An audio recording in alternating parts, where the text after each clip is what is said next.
Imagine the start of your class feeling calm and settled. Students walk in, get their materials, and start working without that question of, what are we doing today? This is not a fictional tale. This could be your reality if you use Bellwork correctly. Today, I'm walking you through the 3 mistakes you may be making with Bellwork. I'll also share how to easily fix them so you can make Bellwork your classroom superpower. I'm Annie. This is Educator University. Let's get into it. The first mistake teachers will make with Bellwork is not having a specific place to write it down. Now, it doesn't need to be fancy. You don't have to buy new notebooks or anything crazy like that, but you need to have a spot where students write the Bellwork every single day, and it should be the same spot and live in the same place in your classroom. This is important for many reasons. First, it creates a routine. Students thrive on routines and habits that are consistent from day to day. Not only do students have a routine on where to grab the Bellwork, but also where to put it away. By creating this routine, you not only help your students to feel more relaxed, but you also will find calm because you're not going to be constantly asked where things are at or where they should write them down. Along with giving students predictable routines, it's also helpful because we as humans have something called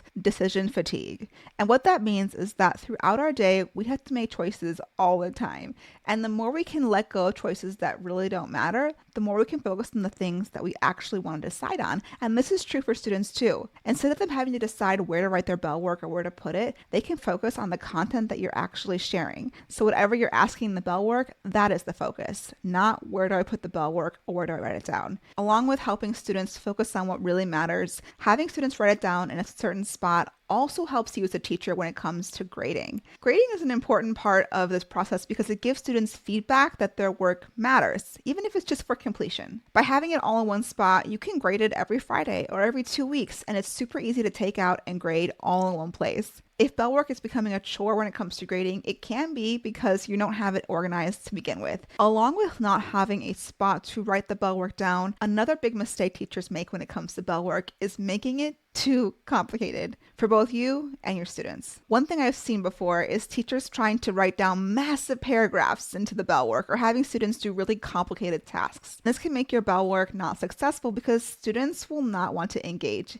If the Bellwork is too hard or too complex or can't be done independently, students just won't do it. At least some of them won't. And then you start to lose the whole point of Bellwork, which is to get students excited and prepared for class. You want to make sure your Bellwork is clear and can be done independently. I have an entire video on 5 templates of Bellwork you can use today, and I'll link that right here. But pretty much, Bellwork should be something simple, something that predicts what's going to happen in the class, summarizes yesterday's work. Again, the biggest thing I keep saying over and over again is that it really needs to be something students can do independently and have a little bit of interest in. So we know we shouldn't make it too complicated for students, but what about you as a teacher? Same thing. Don't make it too complicated for yourself. You can use templates from day to day and just change the content. You could even create some kind of weekly template where every day has its own maybe template. Monday is summarized, Tuesday is prediction, Wednesday is point of view. Again, you don't have to do that, but just make it as easy for yourself as possible. The easier you can make it for yourself, the more likely you're going to actually use it to its fullest potential. If it becomes too complicated for you, you just don't have the time. So don't be afraid to use templates, copy and paste from day to day or week to week, and just change up and update the material. It's that easy. Make it simple for yourself,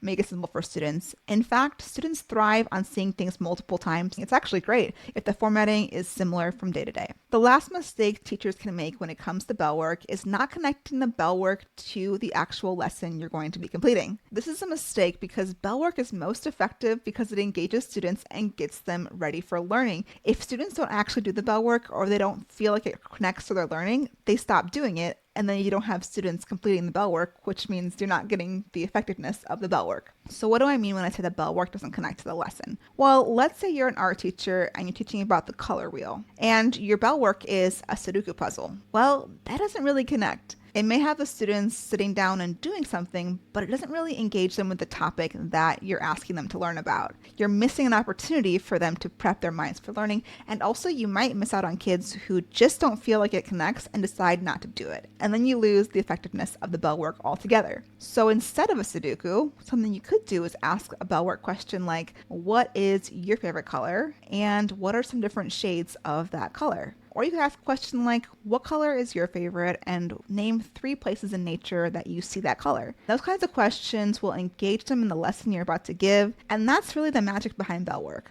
Not only is it getting students ready for class, but it's actually supporting the learning they're going to be doing throughout the next period. So you really want to embrace all that it has to offer by making sure that your Bellwork connects to your lesson. So the question is, how do you make Bellwork your classroom superpower? Let's review. First, make sure you have a spot for students to write down Bellwork so they always know where to put it and it's easy to grade. Next, make sure it's simple for you and for your students. And lastly, make sure your Bellwork connects to your lesson to increase engagement and support what you're about to teach. Imagine a calm, focused start to each of your classes every single day. This is what Bellwork can do for you. Let me know in the comments which step you're going to take first. I can't wait to hear. And if you're looking for ideas for Bellwork that you can use today in your classroom, check out this video where I share 5 templates that can be used for any grade level and any subject. Thanks for watching, and I'll see you in the next video.